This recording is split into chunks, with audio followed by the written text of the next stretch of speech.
Break के बाद आपका स्वागत है। नई लोकसभा के पहले सत्र के 4 दिन बीत चुके हैं, लेकिन संसद में असली लड़ाई कल से शुरू होगी, जब राष्ट्रपति के अभिभाषण पर चर्चा शुरू होगी। उधर लगातार दूसरी बार लोकसभा के स्पीकर बने ओम बिरला पूरे फॉर्म में दिखाई दे रहे हैं। उन्होंने पहले ही भाषण में इमरजेंसी को काला धब्बा बताया। वहीं आज कांग्रेस सांसद दीपेंद्र हुड्डा की भी उन्होंने क्लास लगा दी। लोकसभा में स्पीकर ओम बिरला के जो तेवर नजर आ रहे हैं, वो सोशल मीडिया पर भी लोगों को खूब भा रहे हैं। आपको दिखाते हैं। स्पीकर सीट से खड़ा हो जाता है तो मैं माननीय सदस्यों को अवगत कराना चाहता हूं, वह बैठ जाए करें। ये मैं पहली बार कह रहा हूं, मुझे 5 साल कहने का अवसर नहीं मिलना चाहिए। किस पे आपत्ति नहीं, सलाह मत दिया करो। चलो बैठो प्लीज, इसी तरह से एक मिनट प्लीज बैठो। एक मिनट बैठिए। आप बोलते समय क्या टिप्पणी कर रहे हैं उसका ध्यान रखो। अभी कार्यकाल को देखो, उसके बाद टिप्पणी करो। डिप्टी स्पीकर का चुनाव कब होता है कानून में पढ़ा करो। इनको ज्ञान नहीं है, उस पर 9.5 घंटे तक डिबेट हुई थी। चलो बैठे, चलिए। ये तेवर सुर्खियों में है, ये कलेवर सुर्खियों में है, ये फटकार चर्चे में है, ये आक्रामक अंदाज चर्चे में है। मुझे 5 साल कहने का अवसर नहीं मिलना। जब 370 की बिल 1 मिनट में लाई गई और आधे घंटे में पास की गई,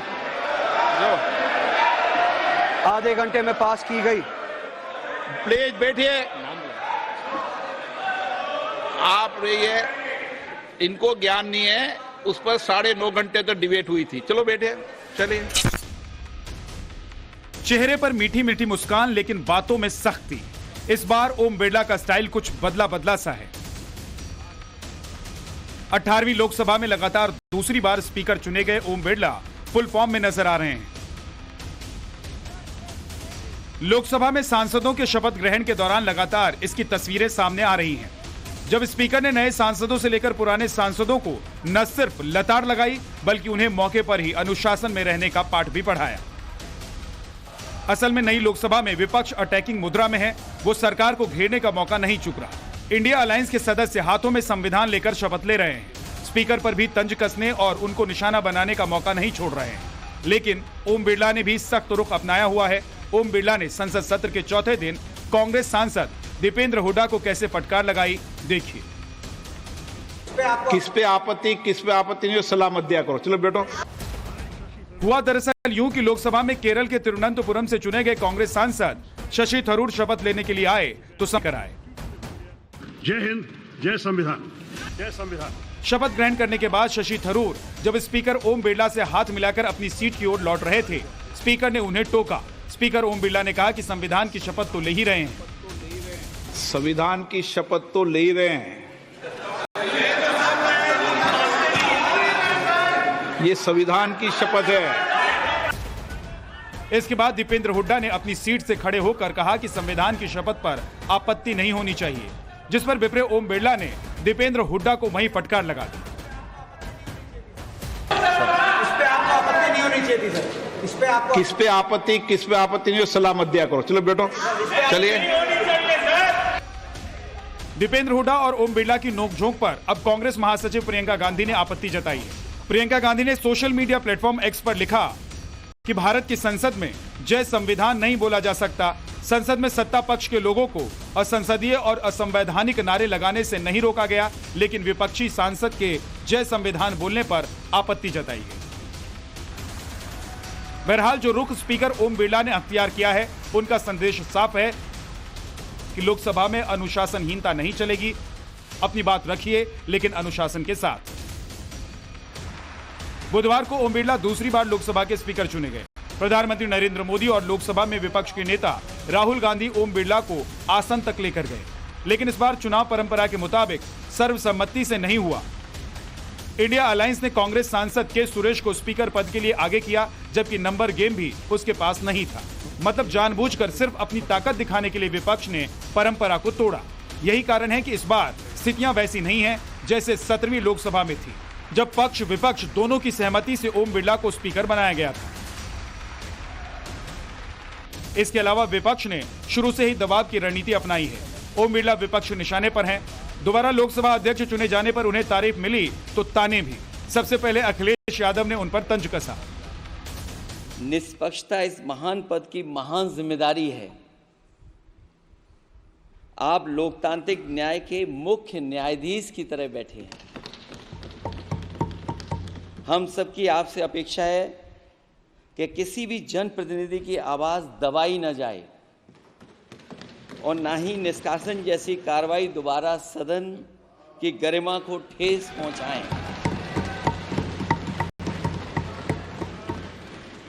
आपका अंकुश विपक्ष पे तो रहता ही है, लेकिन आपका अंकुश सत्ता पक्ष पे भी रहे।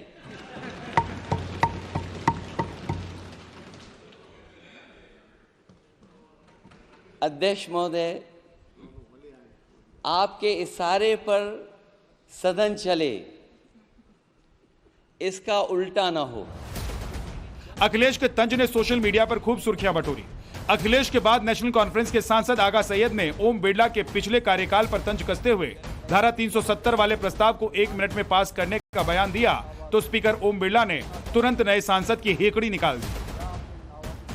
गुजारिश करूंगा, सबसे बड़ा इदारा है जमहूरियत का, यहाँ पे ऐसी मिसाल नहीं होनी चाहिए थी और आप उसके कस्टोडियन थे। जब 370 की बिल 1 मिनट में लाई गई और आधे घंटे में पास की गई, आधे घंटे में पास की गई। प्लीज बैठिए, आप रहिए। इनको ज्ञान नहीं है, उस पर 9.5 घंटे तक डिबेट हुई थी। चलो बैठे, चलिए। इंडिया अलायंस इस बात से खुश है कि इस बार लोकसभा में एक मजबूत विपक्ष मौजूद है, लेकिन उसके अंदर कहीं ना कहीं इस बात की खिंच भी है कि एनडीए 3.0 में उसकी उम्मीद के मुताबिक ज्यादा कुछ नहीं बदला। लेकिन वही प्रधानमंत्री हैं, गृह मंत्री भी वही अमित शाह हैं, रक्षा मंत्री, विदेश मंत्री, वित्त मंत्री और रेल मंत्री, सब कुछ यानी कि सरकार का स्वरूप वैसा ही है और अब स्पीकर भी वही है। 97% रहे। असल में विपक्ष ये भी नहीं चाहता था कि ओम बिरला फिर से स्पीकर बने, लेकिन जब वो दोबारा स्पीकर बनकर आए तो इंडिया अलायंस के सदस्यों को उन्हें मजबूरी में बधाई देनी पड़ी। लेकिन बधाई के दौरान ही ओम बिरला को 17वीं लोकसभा के दौरान 150 सदस्यों के सस्पेंशन पर घेरने की कोशिश भी की गई, जिसका जवाब स्पीकर ओम बिरला ने अपने ही अंदाज में देकर विपक्ष की बोलती बंद कर दी।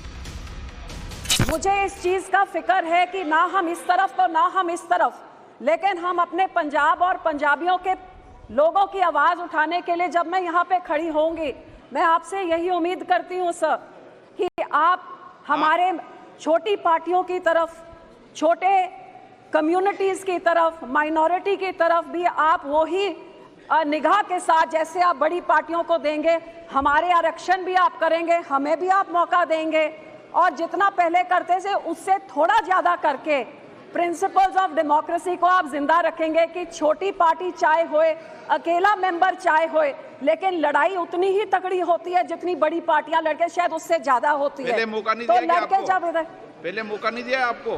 सॉरी सर, पहले मौका नहीं दिया गया आपको? लोकसभा में अगले 5 साल कैसे रहने वाले हैं, सिर्फ 2 ही दिन में इसका पूरा ट्रेलर स्पीकर ओम बिरला ने पक्ष विपक्ष दोनों को ही दिखा दिया।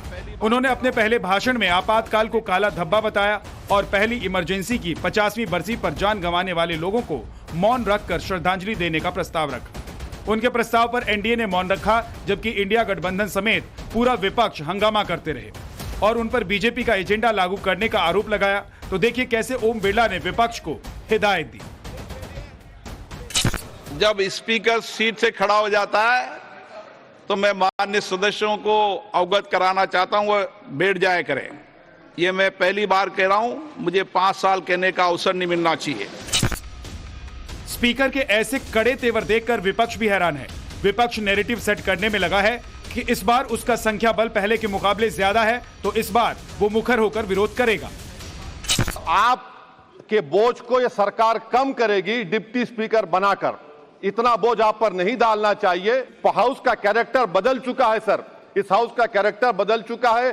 अब बीजेपी स्टीम रोल नहीं कर पाएगी। हम आपसे मुबारकबाद देते हैं। शुक्रिया सर। सुना आपने। हैदराबादी भाईजान असदुद्दीन ओवैसी भी कह रहे हैं कि अब संसद का कैरेक्टर बदल चुका है, लेकिन स्पीकर ने भी इशारा कर दिया है कि लोकसभा में विपक्ष की अकड़ बर्दाश्त नहीं की जाएगी। अपनी बारी आने पर ही बोलना होगा। बात नियम कानून के दायरे में रहते हुए कायदे से होगी तो सभी फायदे में रहेंगे। इस बार लोकसभा में 281 सांसद यानी 52% सांसद ऐसे हैं जो पहली बार चुनाव जीतकर संसद पहुंचे हैं। 17वीं लोकसभा में यह संख्या 267 थी। नई लोकसभा में सबसे बड़ा बदलाव यह है कि इस बार कम उम्र के सांसदों की संख्या बढ़ी है। पहले ही दिन से सत्ता पक्ष और विपक्ष में जिस तरह का टकराव देखने को मिल रहा है, उससे ये साफ होता जा रहा है कि आने वाले 5 साल काफी हंगामेदार रहने वाले हैं। Bureau report, times now Navbharat. मुझे 5 साल कहने का अवसर नहीं मिलना चाहिए।